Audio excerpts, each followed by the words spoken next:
Edwin, you seem further from the camera than you normally are. Are you sitting in the living room and your the camera's camera quality in the kitchen? seems better, actually. It does. It's actually crisp. I have a new laptop. Like it's working. I have a new laptop. I thought a brand new MacBook. I gave up on the other one. Did Yeah. you get new glasses too? Anti-glare? No. Oh, okay. Wow. the It's just glasses? the camera. No, I got an influencer light. Yeah. Look at Upgraded. this. Glam shots, Influencer baby. light, new MacBook. Edwin is here, guys. Edwin This has is arrived. US influence, you know. You get with it. Social platforms are going to be the new OTAs. Whoever owns the moment of intent controls the bookings. Are we going to get a bubble? There are thousands of hotels with hundreds of rooms that still need to be filled. We're going to be focused on this independent, cool lifestyle and luxury, but I have to market like a bank. I think that we can give our 2 cents into the stories that are going on. Will be in your ears and on your screens every Friday morning. Let's do it. Let's roll. This is the gold, bro. This is the gold. All right, everyone, welcome back to This Week in Hospitality. The squad is back. All 4 of us. It's been a minute. We'll see if all 4 of us can make it through this entire recording without somebody popping off or some emergency meeting or some flight that just came out of seemingly nowhere. But we're back. How you guys doing? Edwin, how's DC treating you? It was amazing. We talked about this a little bit last week. It was fun meeting up with you in person. As I mentioned, you were taller, a lot taller actually than I suspected you'd be. I knew you were Dutch, but I don't know. You're In our genes, tall even for the Dutch. Yeah. But how's DC going, man? Are you enjoying this? Still here. It's hot. It's beautiful. Starting to see some of the surroundings. I'm staying in this wonderful hotel called Lyle for a while. So yeah, really enjoying it. I have to go back to Europe next week for like 10 days, and then I'll be back for another stretch. And then we're gonna hit up Middleburg. That's the plan. If you Let's know do it. the Mid Atlantic, if you guys know the DCA area, Middleburg is where it's at. They've got incredible resorts. Awesome farm to table experiences there as well. So we'll have to go to a place out there. Ben, how are you doing, my friend? Anything new in Bahia or other Oasi world? Yeah. Baya's coming along. We're going to start demoing in the next couple weeks. So that's progressing, which is great. It's my son's 5th birthday. So that's exciting. Did the classic Chuck E. Cheese birthday, rite of passage. On tax day. Come on. Yeah, on tax day. Exactly. But yeah, things are going well. I had an amazing stay at Canyon Ranch a couple weeks back. That's right. I saw that. That looks beautiful. Yeah. Very needed reset out there. So yeah. I love it. Tell them that we will come back as a foursome whenever they're ready for us. We will do live podcasting from the spa, from the sauna, wherever we need to do it from. And between everyone's audiences now, it's got to be worth something, right, Ben? Just got to get on that. I started working it already. Okay, I love it. Excellent. I love to hear it. Scott, how about you, sir? You're still on the West Coast, right? I am. I'm about 20 minutes north of Monterey. I'm right outside of Pebble Beach. How was the wine and food festival? The food It looked and amazing wine from your was- Instagram. Food and wine. It was ridiculous. I mean, how can it suck? You're just eating and drinking with some of the best chefs in the world for like 4 days. The joy of our industry. Yeah. That's one of the perks of the industry. Quick question on that, Scott. As you were talking to folks, did anything surprise you from like how are chefs feeling in this moment as they think about the state of hospitality, think about consumer demand? There's so many headlines out there. We'll dive into some of those today, but what is the chef's perspective? Increases in prices. It's not a fair assessment because the people that are there are killing it. Mm-hmm. So everybody there is booming, and everybody is at the top of their game. But I heard nothing but great things like expansions, more locations. The people that are doing well are doing really well, and they're going all in this economy. Like the economy's not great. I mean, a lot of people and the average person is getting crushed. But like in markets like South Florida, like you still see $10 million restaurants popping up everywhere where you can't go and eat for less than $400 or $500 and they're killing it. And then you see bars and restaurants going out of business overnight. So, I mean, it's the luck of the draw, But I think for the wealthy and the ultra wealthy, I think it is booming right now, and it will be booming for a while because the people that are making money are making serious money, just like ultra luxury and travel. Yep. Which I feel like is actually a beautiful segue into our first story that go. I wanted to talk about this week. That Skift dropped. This was a research report done by Sarah Copit. I think it's Copit. I actually think, I don't know what you guys thought generally, but I thought this was some of the best like reporting I've seen in maybe this year with respect to the way Sarah conducted the research, the data that they present, the overarching like narrative. It was just a really, really solid piece. And I've started seeing several folks who I respect comment on it as well on their personal social channels and whatnot. Yep. So it's definitely having a moment. But for our listeners who might not be familiar with the story, it's titled, and we'll link it, of course, in the show notes, "The Squeeze Inside the Crisis Crushing America's Hotel Owners." So quick kind of recap on what Sarah presents in the story. And then obviously I want to go around the horn and get everyone's comments here. The hotel industry is telling two very different stories right now, she argues. On one side, the major brands, Hilton, Marriott, Hyatt, are reporting record profits. They're expanding pipelines and continued confidence in the asset-light model. This is something that we've talked about pretty much every single week on this program. New brand is being launched, new supply is coming online, etc., all under one of the big four flags. On the other hand, the people who actually own and operate these hotels are getting squeezed from every direction. So a new Skift deep dive lays it out clearly. Franchise fees are still being charged on gross revenue, typically 5 to 6%, depending on the brand. I believe Hilton's 5 and Marriott's 6 on average. And again, this is on gross revenue, not profit. At the same time, owners are staring down a wave of refinancing as pandemic era debt resets from the 3 to 4% on average to as high as 7%. Labor costs, as we know, remain incredibly elevated. Construction costs are up nearly 30% since 2019. They went up, obviously, during the pandemic and never really came down. And renovation requirements, which most of these flags in some way, shape, or form require, are coming due at the worst possible moment.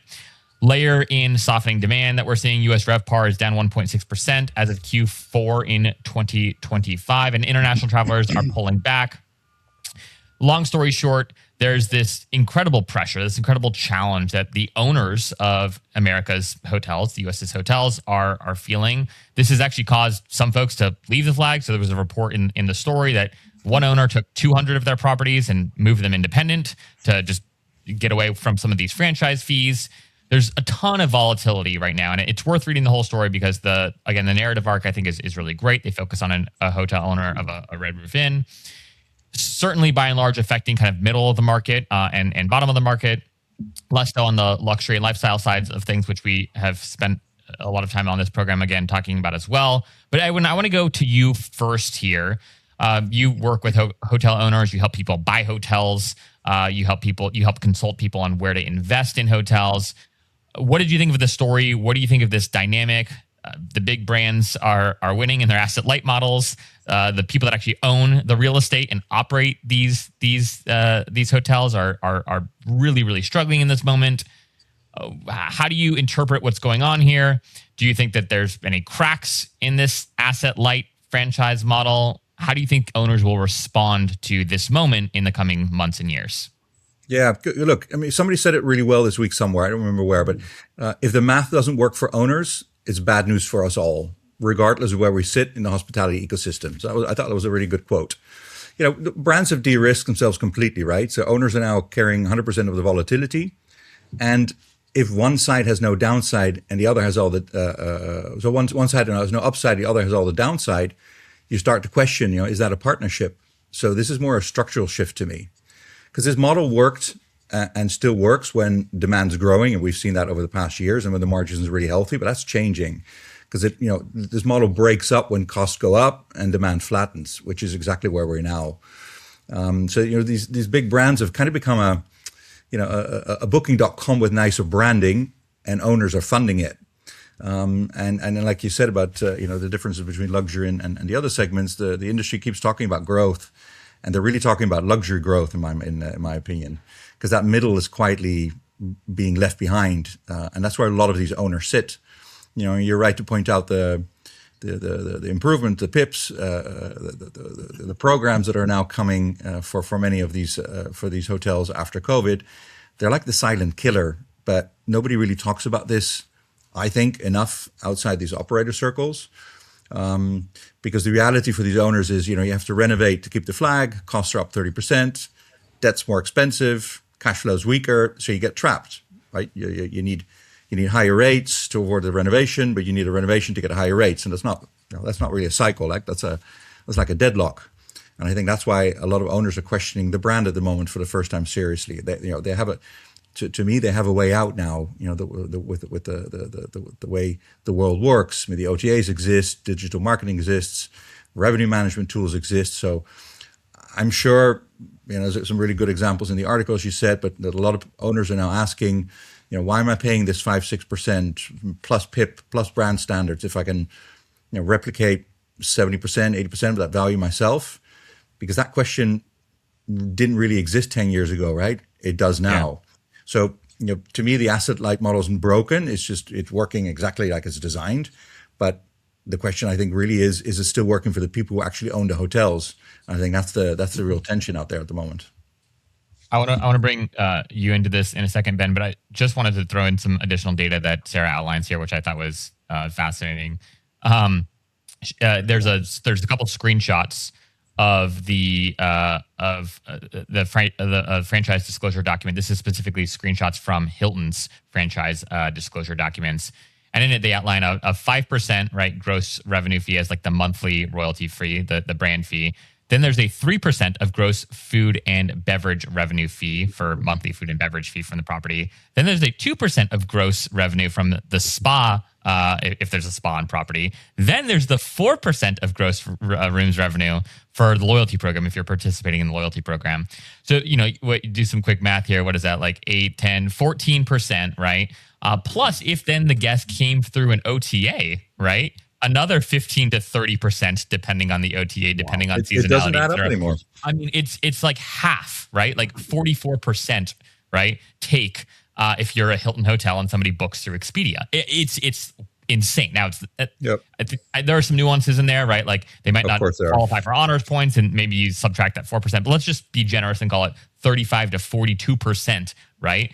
Of the revenue is just immediately gone. If it's a guest booking through an OTA that is a part of a Hilton or Marriott. So Ben, how do you think about this moment as a hotel owner yourself? Obviously, your perspective. You're doing all the things that these people generally are not doing. But what did you think when you saw this piece? Did it just confirm everything that you believe? Was there any nuance that you uncovered as you read the piece?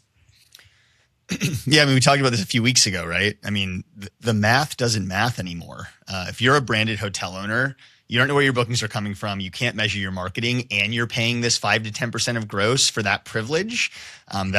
That's not a partnership, right? That's like a hostage situation. So I don't understand. I think that people end up opting for the brands when they're afraid of doing their own marketing and their own branding, right? Like that's kind of why they move that direction. But it's just sort of proving out time and again that these properties aren't cash flowing. They're really hard to refinance. And as Edwin said, I mean, if it doesn't work for owners sooner or later, like it's going to be very clear the model is broken. And so they're not going to be able to keep reflagging properties if it's very clear the math doesn't make sense for owners. So I've said this a few weeks ago. I'll say it again. Take all those fees that Zach just mentioned and dump it into building your own brand, your own audience, your own equity, right? Instead of just inflating Marriott, Hilton, Hyatt's brand value. Because when you leave the flag, you walk away with nothing, right? And so you have to start from ground zero. So take that dollars, reinvest it. If you don't know marketing, find somebody that does marketing and branding.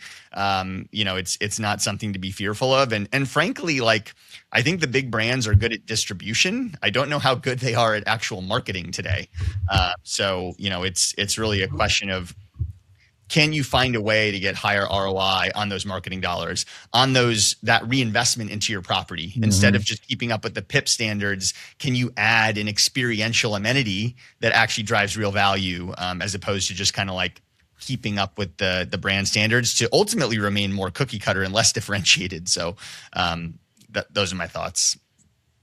Scott, what would you add to this monumental, if you will, piece of reporting? Yeah, so I would say, thank you, Rafat, for always contributing every week. This is structural.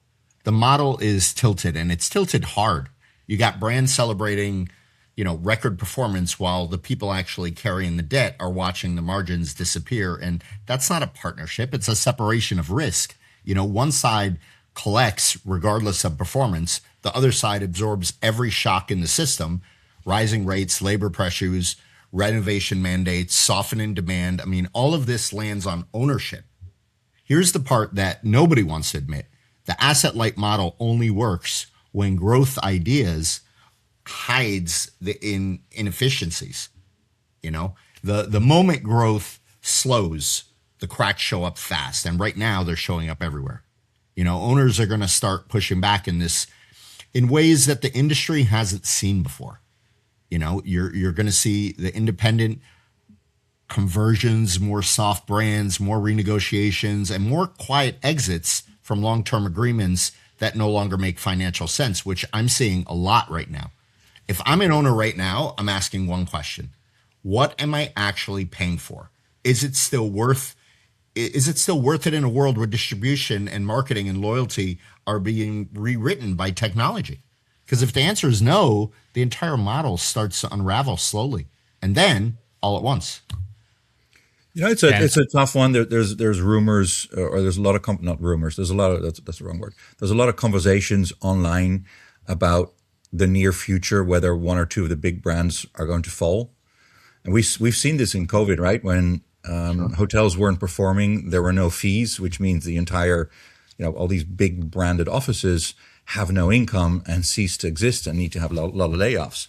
And I think, if you're talking about this story of this one Red Roof Inn owner, if there's 100 of those, that's 100 decisions. But if for them to potentially leave the flag. But the other story you mentioned, somebody who took 100, 200 hotels out. I mean, you just need a few of those people to start, seeing a way out, right? And that could be 1,000 hotels gone from somebody's portfolio within no time. Imagine that fee structure upwards crumbling. What would happen to the big brands then? I mean, I think it's all going to have to get re-architected.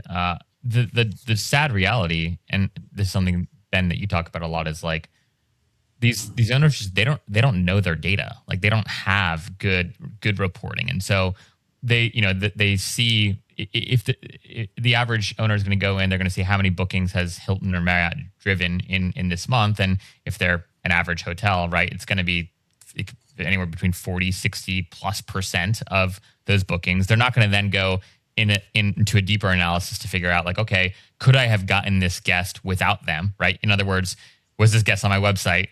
Were they interacting with any of my social ad content, right? Like, was the user aware of the brand before they ended up booking through Hilton?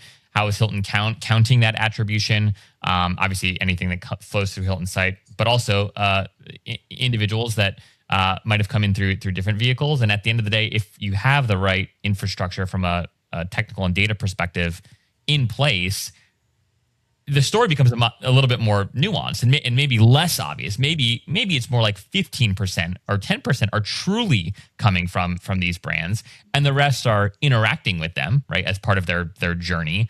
And Hilton's being able to take advantage of all of that. And so I think if I'm a hotel owner, the first thing I would do is try to, especially in this day and age, I'd try to go and find somebody who can help me just invest in my own proprietary reporting, right, and technical infrastructure, and get that ship right and in order, so that then I can make a more strategic decision 6 months, a year from now on, okay, what value, to your point, Scott, and I think all of you have echoed this, what value at the end of the day is the brand really bringing me from a guest acquisition perspective and or guest retention perspective? And then you can do some math from there.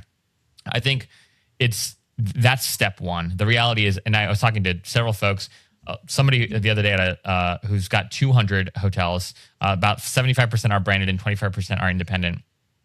The independent properties, he knows like the back of his hand. He understands their performance. He gets it well.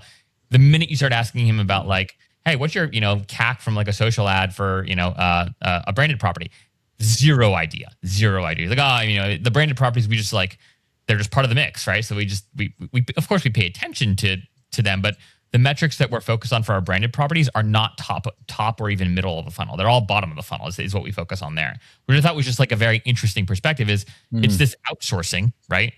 It's this outsourcing of responsibility in some respects between, for branded properties. Well, because they're with Hilton, because they're with Marriott, they're going to drive the marketing. They're going to drive the demand. So I don't have to worry about that, right? In theory, when all the attention to detail is spent on their independent portfolio, which is actually growing incredibly well. So folks have to wake up and decide hey, you need to apply the same rigor from a technical and data perspective to your branded properties that you do to your non-branded properties. Correct.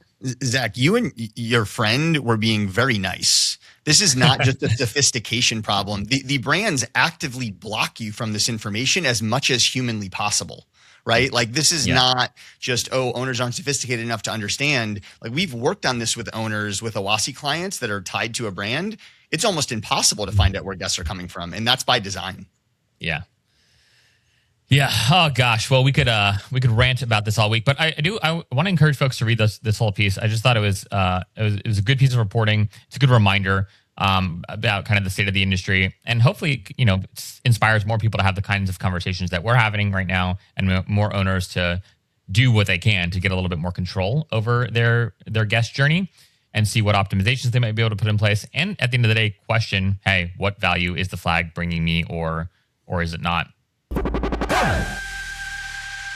I want to tell you a little bit about Journey, not because Journey makes this episode of This Week in Hospitality and every episode of This Week in Hospitality possible, but also because I'm on the founding team there. And I want to share a little bit about why I joined Journey, what we're building, and really extend an invitation to you all to, first and foremost, become Journey members yourself, and then also consider applying to be a part of the Journey Alliance. So let me explain very, very quickly what all of this means and why you should care about it. So first and foremost, the reason I joined the founding team at Journey is because I believe something pretty deeply, that the best places to stay in the world typically aren't the biggest ones. It's typically not the flagged properties.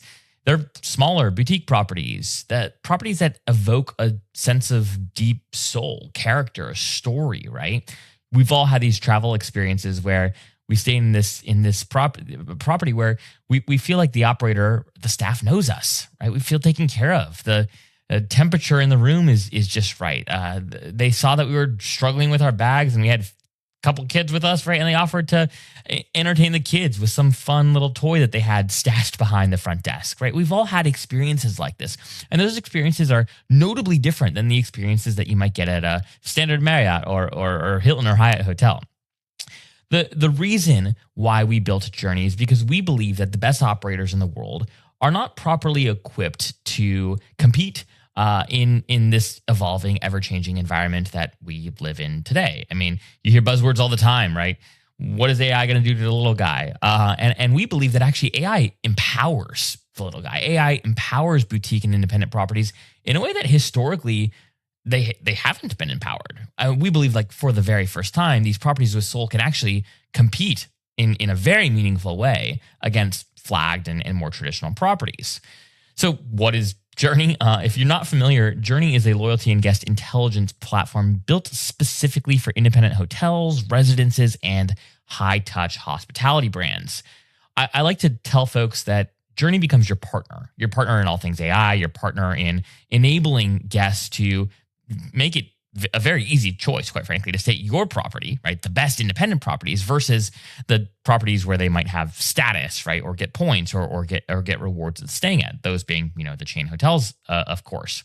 So what Journey does is we become your official loyalty program. We enable travelers to earn points and rewards by staying at your property, right? And it's not really just about the points. What it's really about is helping give consumers a reason to choose the boutique property, right? And make it an easy choice. So they're not giving up, status that they have with Marriott. They're not giving up the opportunity for a great room at a Ritz-Carlton. They get to pick your hotel, which is the better hotel, and also still earn status points and rewards for picking you. We believe very strongly that the best hotels in the world, the best residences of the world are ones built by operators who care about the story of the place, right? And so we want to help you tell that story. We want to help give you the intelligence to make every guest your best guest. We're living in a dynamic world where for the very first time, you truly can personalize every experience, every part of the stay down to the individual traveler. And Journey is your partner in helping make all of that possible. Now, Journey is very curated, right? We really do want to partner with the best. And so we don't take on any hotel that asks to join our program. In fact, we turn down about 60, 70% of folks who do apply to be a part of the alliance. But if you're listening to this episode today, if you like This Week in Hospitality and you have an independent property that you believe has soul and a story to tell, we'd love for you to apply to be a part of the Journey Alliance. You can do so at journey.com/alliance. And if you reference that you are a listener and a fan of This Week in Hospitality, we're going to move you to the top of the curation review list. And then also, if you are accepted into the Alliance and you join the Alliance program, we've got a special gift and really exciting opportunity to share with you for those who qualify and join the Alliance. So if you want to learn more about what we're building at Journey and why we're building it and why we believe now is the time to build a program that enables you and empowers you with deeper guest insights, right? Doesn't hoard guest data, which the traditional OTAs do, right? And the traditional loyalty programs do, then I want to invite you to check out journey.com/alliance. You can connect with one of my team members there, or, you can just comment on this episode wherever you're listening to this podcast, or find me on LinkedIn and I'd be happy to answer any questions you might have. But really encourage you to check out Journey. Again, Journey makes this episode and every episode of This Week in Hospitality possible. All right, guys, enjoy the show. Check out Journey and let me know what you think. Take care. Bye. I want to move on to our next story here. So Bernard Böhmenberger, who is the man behind Six Senses, is back. He disappeared for a little bit after building one of the more iconic brands in recent years. But instead of just building another luxury hotel brand, he's trying to, as he puts it, redesign the system entirely. So he's got this new venture. It's called Discover Collection, and it's positioning itself as it is not positioning itself as a traditional hotel group. It's a membership-based model. So it costs $650 to join, plus a $3,600 annual fee. And the idea is that it's not just about where to stay, but who you stay with. So it's private. It's a private collection of both properties and members, so private collection of guests. He's not doing OTAs. There's no huge, large distribution play. The thinking is that instead of a curated network of properties and guests with programming built around depth, what they're going to focus on is getting really, really niche. So we talked about this a few weeks ago, but can you create networks around people with niche interests, such as if you're interested in marine biology or if you're a geologist, right?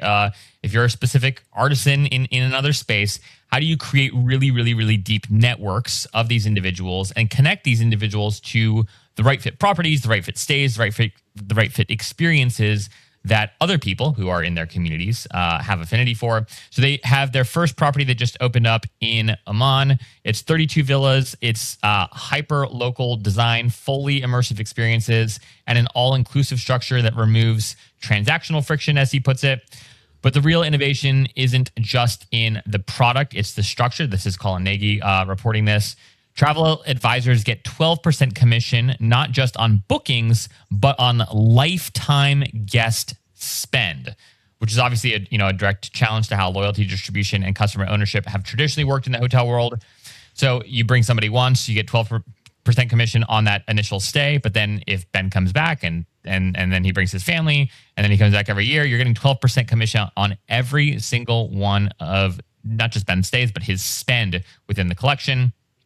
I want to go to you first here, Ben. This is obviously a big bet.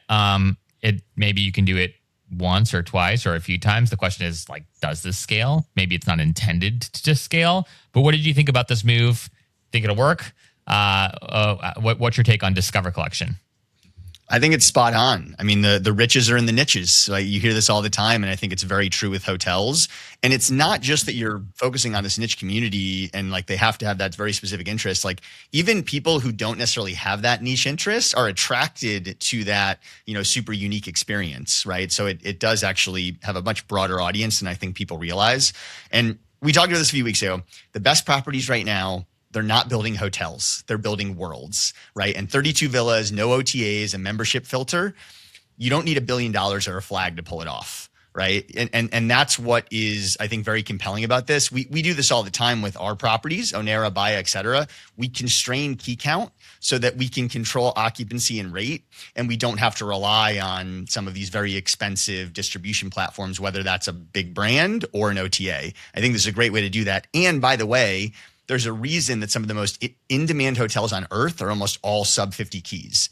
You cross that line, you lose intimacy. You're not a guest anymore. You're a room number, right? And I think that's where this, really is spot on with what they're doing with Discover Collection. And so, yeah, I think it'll be really successful. Certainly depends on the execution, right? And I know this is their first property, but in concept, it sounds amazing. And coming from the guy that helped to build up Six Senses, I only imagine it's going to be great. Edwin, what do you think, man? Shout out to Javier, who I know. I met him online through a friend last year, who's actually the general manager there, opening up the property. So yeah, he's very enthusiastic. He said it's the future of hospitality in his mind. So a shout out to him. Look, when I saw those fees, those fees say something, right? My Soho House membership is almost the same price as this membership. So this is not going to be about income through scalability of membership and funding the property that way. This is selecting who is able to stay at your property. And having run hotels of $1,000, $2,000 a night, I can tell you there are a lot of guests who don't necessarily want to hang out with some of the other guests. Whatever I tried, when you do boat trips together, people just don't necessarily connect with everybody on property, and it's at that level. There's less interest to do this. So if you can vet who's actually be able to join you in your hotel, and you select you sort of hand select your future guests, and think that these will add value to your brand and add value to each other, because I think that's very important. This is genius. I think it's great. Fantastic that somebody's trying something new, with his background and what I've seen online, this is going to be stunning. Before I go to you, Scott, what did you guys think about the 12% on lifetime spend hook for daring travel advisors? Fantastic. Let's see how it works. I mean, why not? I mean. It's just just the fact that we're talking about it is already a great plus, I think. Ben, you said no.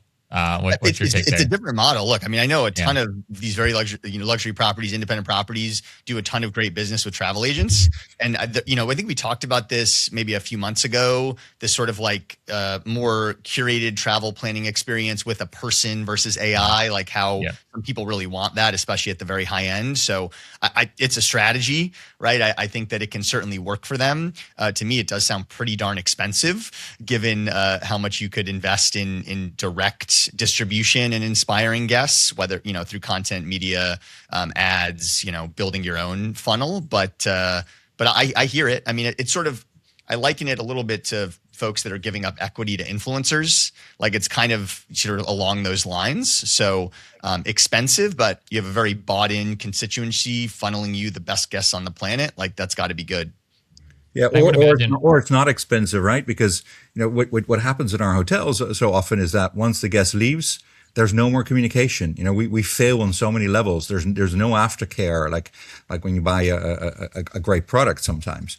So this way, there's an incentive to keep that dialogue open, to keep people coming back, to have a physical person talking to a physical person about a physical property, and keep that dialogue open in wanting to come back. So the cost of finding somebody new is often much larger than this 12%. So I think this might be a very clever way of looking at it. If your alternative is brand and OTA, definitely expensive. Agreed.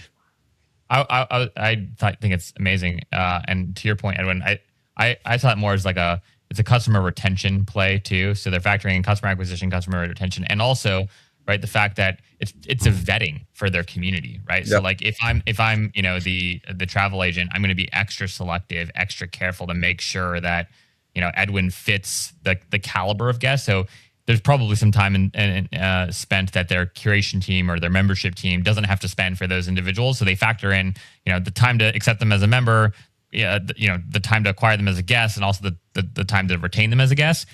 Now, I'm with Ben that 12% on lifetime spend sounds freaking amazing. Like, let's all go be travel agents for these folks. Like, how do I sign up? Right? I know some people, but best affiliate program in the world if they can pull it off. Scott, what do you think of the story, man? What do you think about the model more generally? What's your take? I think the model is perfect.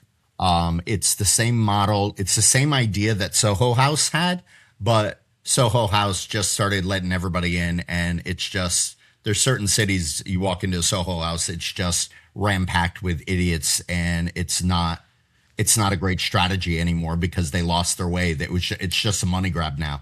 A membership model that cuts out mass distribution, it isn't a price strategy, it's a positioning play. It's saying we don't want everyone, and that's exactly why the right people will pay.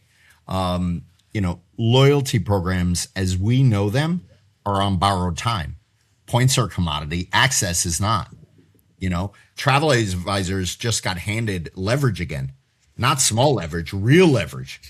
Now, when you tie compensation to lifetime value instead of one transaction, like, you're turning advisors into long-term growth partners, not just booking channels. The model won't scale, but that's exactly why it might win. What do you guys think about the all-inclusive component too? Because those locations demanded, right? Ben hates it. Edwin loves it. No, I love it. Oh, you love it. Okay. Those locations will demand it. There's nothing else in the surrounding. I mean, this is exactly why, so there's no penny pinching. It's nickel and diming. It's very, exactly. It's over. It's done. Absolutely. It's on cruise lines. It's the worst. And everybody hates it. Yeah. Especially at that level, right? Don't nickel and dime me. Just charge me the rate. Yeah. Exactly. Yeah, Exactly. What I thought was interesting too, and I want your guys' take on this is, so the Soho House market or model rather, obviously Soho houses are different depending on the market that you go to, but it's generally the same, right? They're going after the same kind of member, the same kind of consumer. The experience is elevated. There's a mix of dining, bar, workspace experiences. Some of them obviously have actual hotels, places you can stay while you're there as well. The way that I read Discover Collection's like broader vision is a bunch of these hotels that are essentially like hyper focused on whether it's a marine biologist contingency, whether it's folks who really love maybe it's a particular like niche sport, maybe it's some cycling thing. So the way that I read the model was like, hey, we're going to go find people with like a bunch of super, super niche interests and then build hospitality experiences for that crowd. What I thought was interesting and what I want your guys' take on is, if that is the strategy that they wind up pursuing, do you run the risk of like, you've got, the top 1% of high net worth cyclists going to this property, then the top, 1% of folks who like abstract art going to this other property, and they're all wrapped into like Discover Collection more generally as a membership? Or do you just build affinity for like one property, and like, do you really feel like you're a member of that property versus a member of the collection? How did you guys think through or think about that, and maybe some of the pros and cons of a model like this? Do you care? Do you not care? Will the cyclists ever go to the experience that's been designed for the abstract art community? Like, I feel like that's the one risk I saw with this model is, do you risk going way too niche on who you're building for, and does that scale in the brighter or wider context of a membership model? It's built into the name, Zach. I think Discover, right? You're allowing these people to discover super cool niche interests done at an extremely high level. I don't know. I think that like the upper end, especially the luxury traveler, is super interested in learning, even if they're not, and if they trust the Discover Collection sort of brand and standards, they know it's going to be done at a really high level. It's super exciting to sort of have the best in class experience of this thing that you want to try. So I don't necessarily think it precludes folks at all. It reminds me a lot actually of Discovery Land on the residential side of things, right? They build pretty niche communities too. It could be a surf park, it could be a world-class golf course. Like there's something that's kind of niche around it. And they have this, collection of properties around the world that are done at a super high level, and they're all super well trusted. So to me, this is kind of like the corollary in hospitality. And Discover is amongst the most successful of luxury residential land communities in the world. Any other takes, Edwin, Scott? I completely agree with Ben. Cool. Agreed. Yep. I love it. That's exciting. Cool, guys. Well, I want to go to a fun story because, sometimes we talk a little too businessy on the show. We talk about who's the new CEO of some massive OTA that we think might be interesting, but maybe the average person doesn't care about. So I wanted to throw in a fun story. And this is actually a campaign, right? So this is not sponsored by Wyndham, but we're going to talk about Wyndham here in a second. They launched this fun campaign that they're calling the 20K road trip, or they're calling it the grandmother or grandparent road trip. And the idea behind this campaign is it's obviously framed as a nostalgic kind of feel-good giveaway. So it's $20,000 for a grandparent and grandchild to drive Route 66. So we're celebrating America's 250th birthday this year. We've talked about the opportunity for several weeks now that hotels have to capitalize on this moment. Route 66 obviously being this iconic route in the U.S. But the campaign is cool. It's also a little bit more strategic than at face value. So whoever the winner is gets $15K cash and $5K in travel expenses. They get comped stays across Wyndham's portfolio of roadside brands. And they also get top tier loyalty status with Wyndham. And in exchange, they're required to document the entire journey. So they got to create social content across the destinations, the experiences, and the properties that they stay at.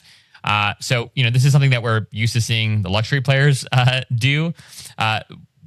We don't see a lot of investment in the economy space in things like social campaigns, things like these road trip giveaways. These will feature stays at Wyndham's properties such as Days Inn, Super 8, La Quinta. Again, brands that we don't typically associate with being Insta-worthy per se. But I thought this was a fun moment, fun campaign for a couple reasons. One, it's cool to see people trying to encourage grandparents to go on trips with their grandkids. That's objectively cool. It's something that we can all kind of get behind. Two, it's a play from a brand that we don't usually see tapping into influencer creator content like campaigns. And then three, it's drawn broad, appeal and nostalgic attention because who doesn't want to go on a trip down Route 66, especially in this economy. So it kind of seems like a win-win-win, but I wanted to go around the horn quickly. We've got some social experts in the house. What do you think about this campaign? We'll kick it off to you, Scott, here first. Anything, if you were helping Wyndham design the campaign, what would you tell them to make sure that they get that, that might not be obvious at face value? How would you help strategically advise them on ensuring this campaign is a wild success? First off, I love this idea because you're celebrating fun, you're celebrating authenticity, and you're hitting the nail on the nose. Like, what is important right now?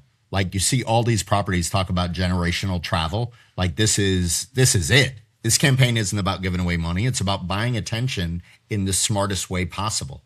Instead of spending on ads that people scroll past, they're funding a story that people will follow. And more importantly, they'll participate in.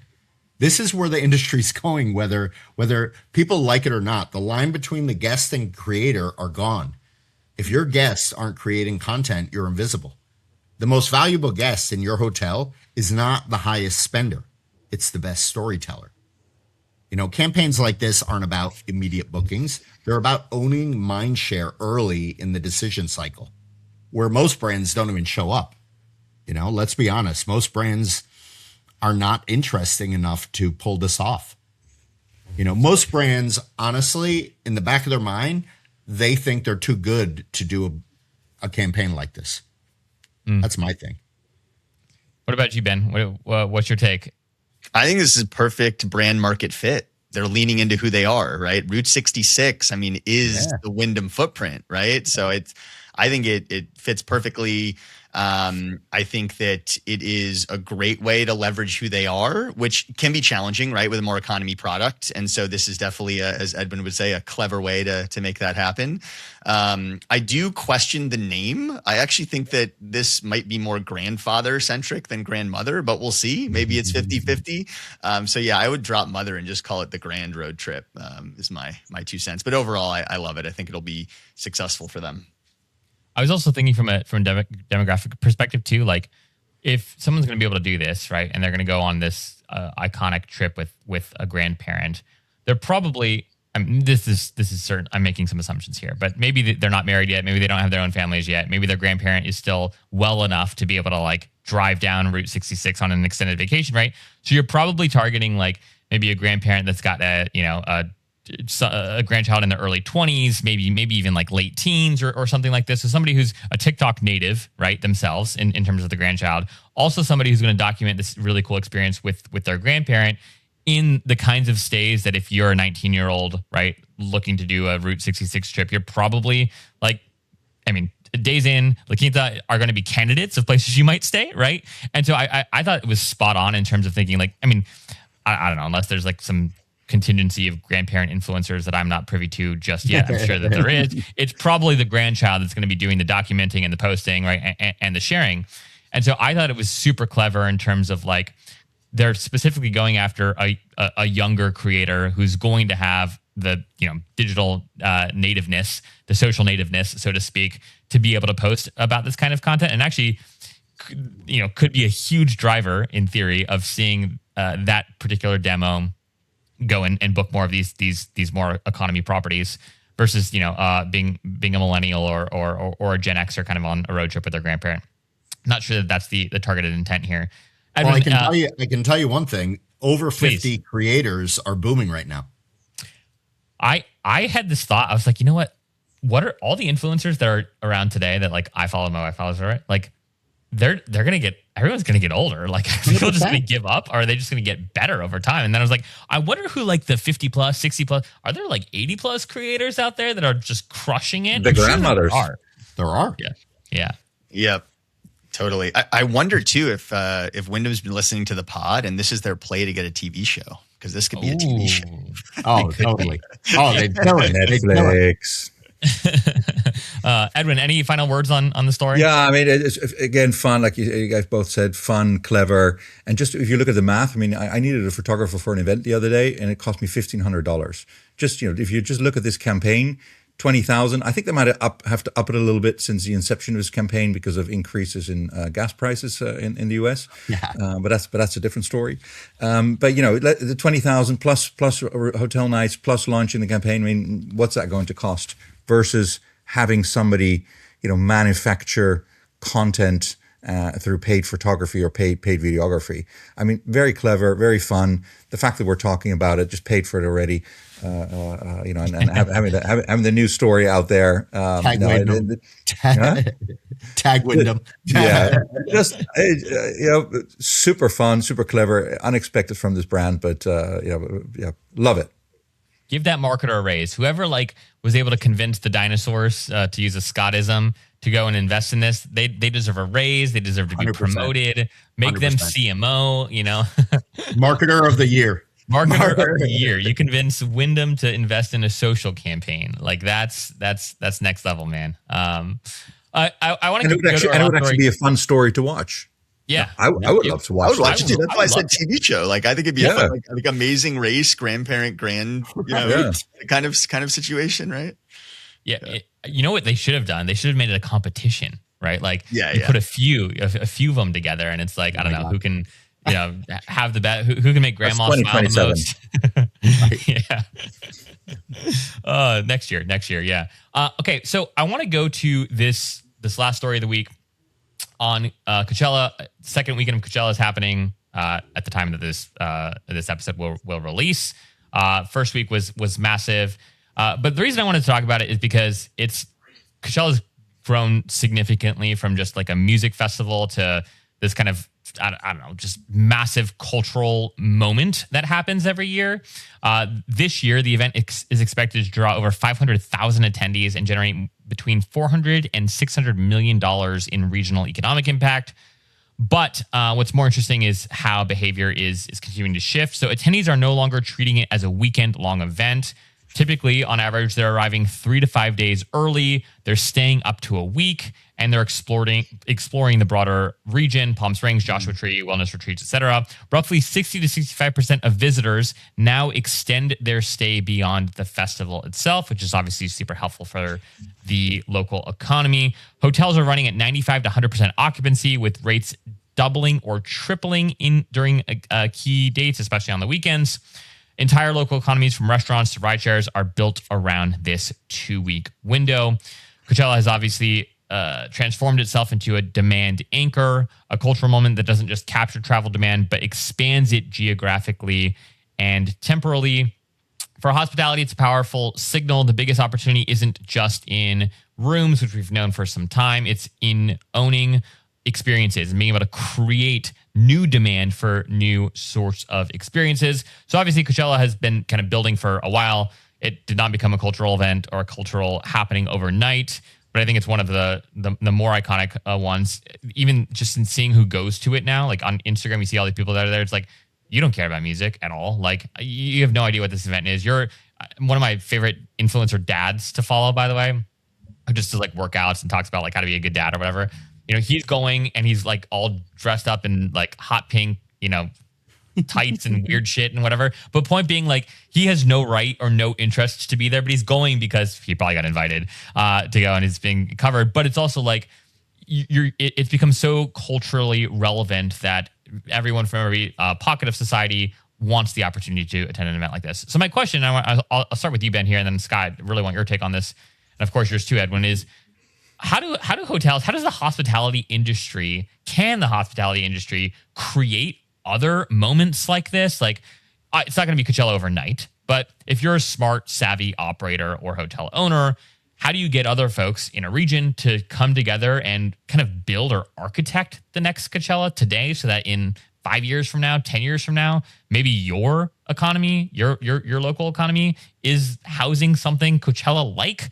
Where do you see opportunity in building these experiences? Is it possible? And if so, how might you go about architecting something like this? Ben, let's start with you. 2 words: Justin Bieber. So look, I think that, like, my answer to this whole thing, I'm taking a different direction. It's finally, right? Coachella's been sucking wind for the past 3 years. They didn't even sell out in 2023. In 2024, it took a month. Then they land Justin Bieber and they sell out in a week. That tells you everything that you need to know, right? It's lineup dependent. It's not brand dependent. I'm sorry, but like, this is a very rosy story when the reality is that Coachella was on the downswing for years. And this is coming from somebody. I owned a hotel in Palm Springs in 23 and 24. We did better on random April weekends than we did Coachella weekend 1 or 2 one of those years, right? That's just insane. And we had a vibey, cool hotel that was good for Instagram. So look, I think it's finally, it's going to be interesting to see if they can replicate this success, if they can keep pulling in these really strong lineups, because at the end of the day, like, their brand alone wasn't enough for the past couple of years. They needed Bieber to get it done. Yeah. So That's well said. That's a hot take. Scott, what do you say? I say that hotels will never get into this business because they won't see the ROI quick enough. And again, they will see it as a cost, not an investment.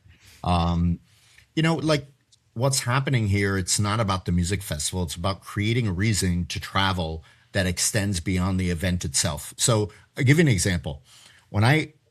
After I finished living overseas and I came back to the US, somebody from F1 reached out to me, and I did 2 campaigns for F1, one in Monaco and one in Singapore.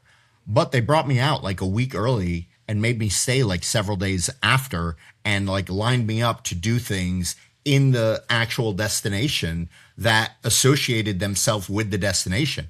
I mean, the economic impact, Americans are just realizing this now because Liberty Media bought F1, but the rest of the world, when they travel for F1, the economic impact for one of these races is like, it's serious money.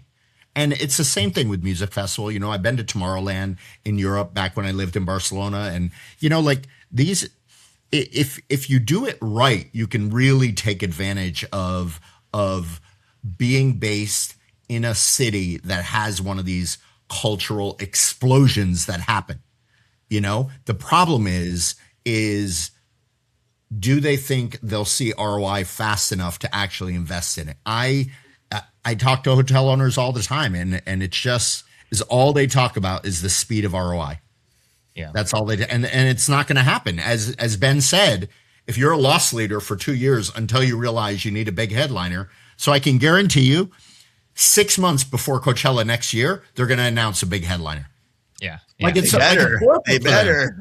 Of course. But Ben, how do you explain then like the extended stays, right? So like, cool. You're coming for Bieber, right? But why are you staying an additional 3 to 5 days on average?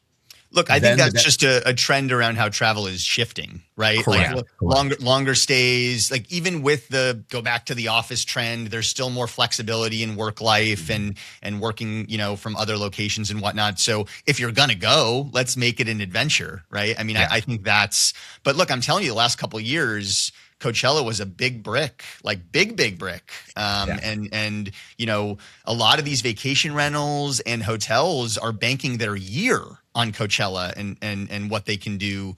And I misspoke actually, it's random weekends in April outside of Coachella. We're outperforming the Coachella weekends, which is just insane. Yeah.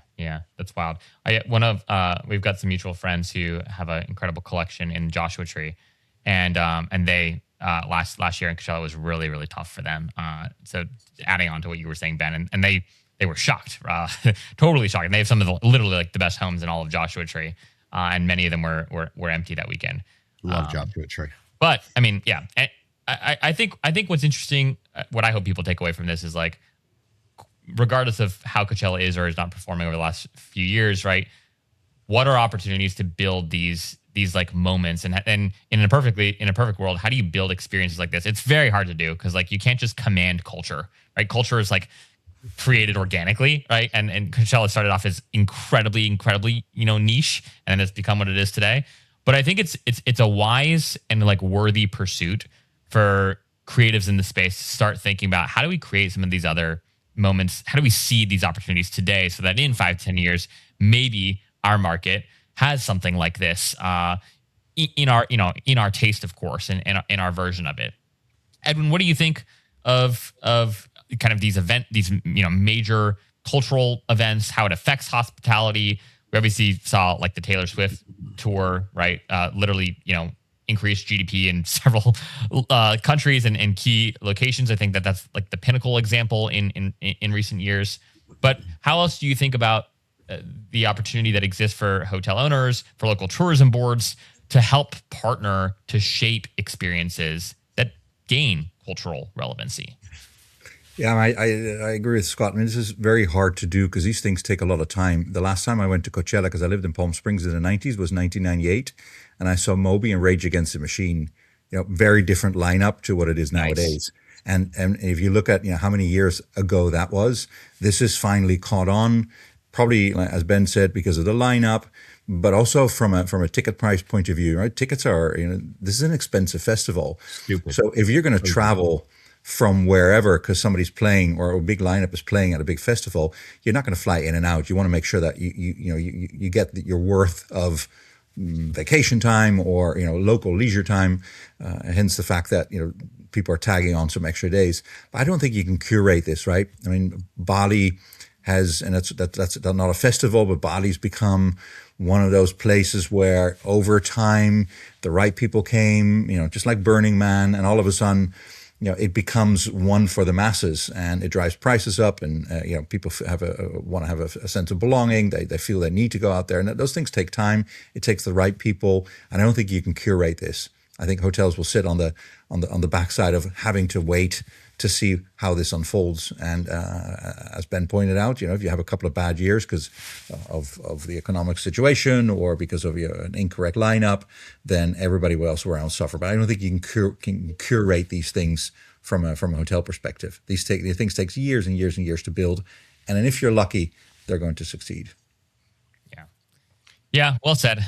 Maybe wishful thinking on my part. I love hearing. I want somebody who's listening to this today to come back to us in 5 years and be like, hey, you know that event that everyone's talking about right now? Yeah, I created that. And I created it because you guys talked about that this being a massive opportunity. So word of encouragement to all the entrepreneurs out there. All right, gentlemen, let's go to the best segment of the week, Spice of the Week, before we close out the show today.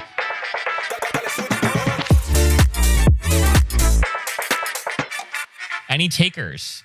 Who's got the spiciest spice of the week? I got it. Let's go. Okay, let's go, Scott. Let's go. I don't know if you guys have ever heard of the website buythathotel.com. Yes. So I came across it. No. Like They I do came really across well. it last week. So more people in the industry should be paying attention to this. They have the idea of hospitality villages, not a resort, not a boutique hotel, not a rebrand, an entire village operating as a hotel. Rooms spread across different buildings, local businesses acting as your restaurant and experiences, the streets becoming part of the guest journey. You're not checking into a property, you're stepping into a living, breathing place, you know, and the reason this matters is because it completely flips how we think about hospitality. For decades, this industry has been obsessed with efficiency, bigger buildings, more keys, tighter operations. That model everyone knows. And this is the opposite. This is messy, local, complex, almost impossible to standardize. And that's exactly why it works. The modern traveler is not looking for another version of the same hotel. They're looking for something that feels real, something that feels different, something that they can't replicate anywhere else.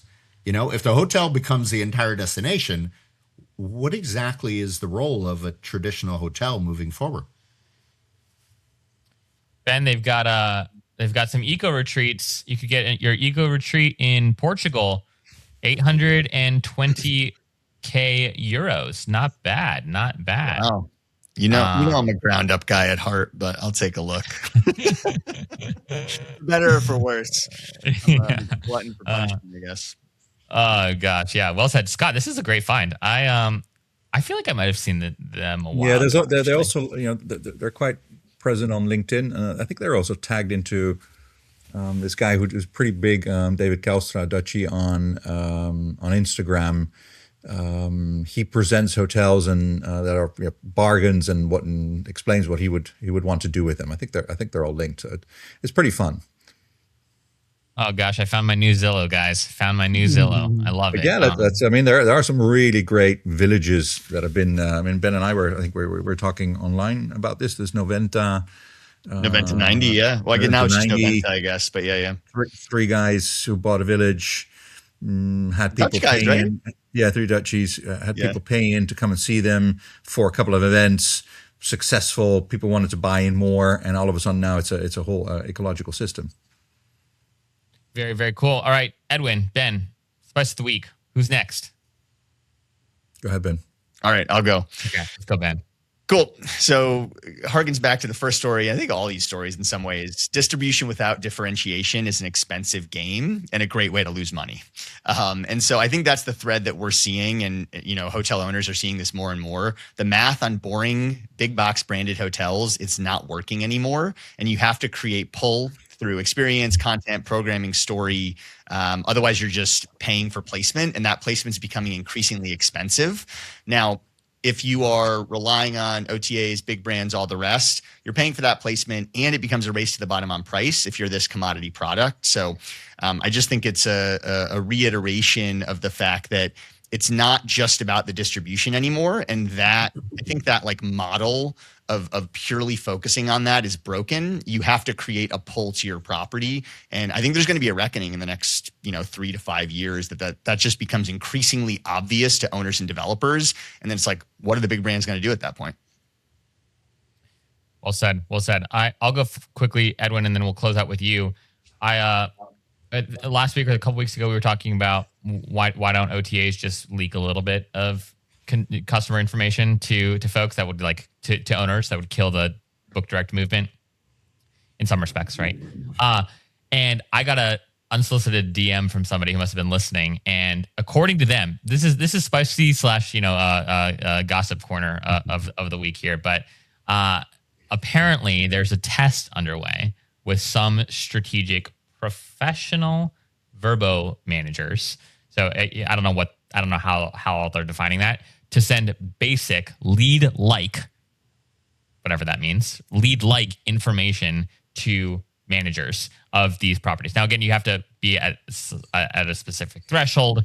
Again, I don't know. This individual is relevant enough to trust this this tip, but apparently there is a test underway with a small contingency of folks to see whether or not that impacts sentiment from professionally managed hosts, professional vacation rental managers, in their propensity to basically do more with Vrbo. So he claims that he's a part of this little beta group and I can't say who he is, he said, but if it works and if it actually comes to fruition, he's happy to give us a bunch of additional context on what it all means. So anyways, it's a little spicy, little gossipy, but sounds like Vrbo is thinking about how do we retain and attract more professionally managed operators, and does giving little bits of information here and there, whatever those are, does that help move the needle or not? So I thought that was timely given our conversation last week. Yep. Edwin, let's close out with you, sir. Yeah, I mean, we talk a lot about luxury and luxury having a moment, and there's growth, and then the middle section's at risk, but we very little talk about that bottom bit, the hostels, where I just see enormous growth at the moment, but I also see a lot of people making some fundamental, in my opinion, wrong choices. There's a lot of people coming into this market thinking, $80 a bed, €80 a bed. That's a reasonable price for one person to pay, which means if your room is full of 4 people, that's $320 for a room. That's a bigger rate than most people would get for any room for any small room in a city. So a lot of people are jumping in, but there are a lot of brands and hostel companies rising up for quick exits, which look like prisons meeting hospital with metal beds with no services at all. And I'm wondering how long these brands will cease to exist, or will able to exist, versus some of the smarter players in this field who perhaps invest a little bit more, but create a much better consumer experience. And I think what's happening, I don't know how it is in the US, but the pod concept that came out of, I think, Japan originally is having a momentum in many places. But I also see the first ones already cracking. I think there might be a rejection from certain parts of the world where you say, I'm not going to sleep in a pod. I'd rather fork out a little bit more for a proper room.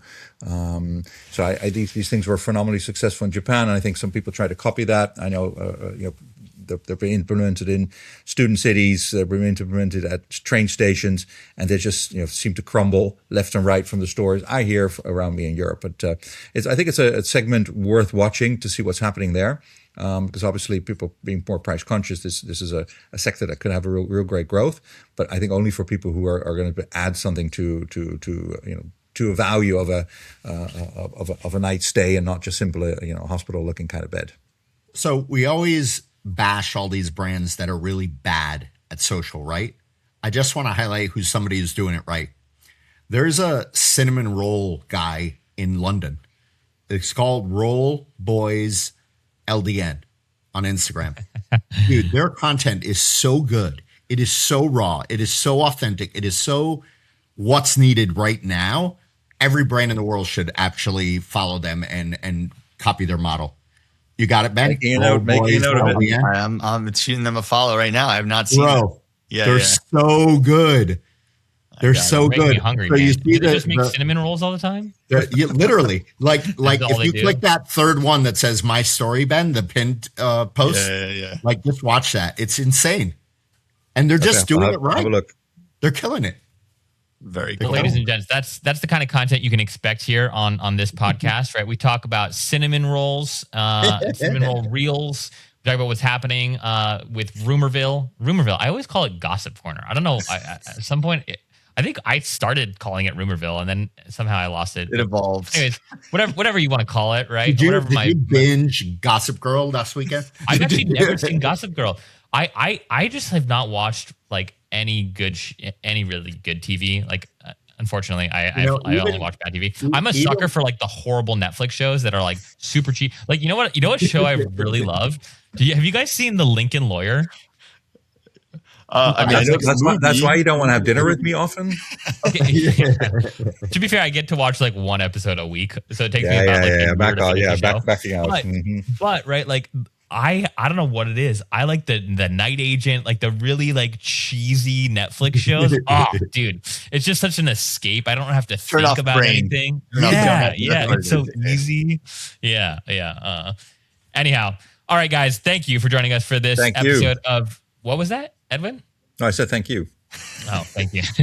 I mean, I don't even know. I don't even like what can Edwin do next? Like he has his videos crisp. Like his internet's working. Like this is like a new made it through a full episode. Yeah. I was being a bit frugal with my 6-year-old laptop. I bought a new one.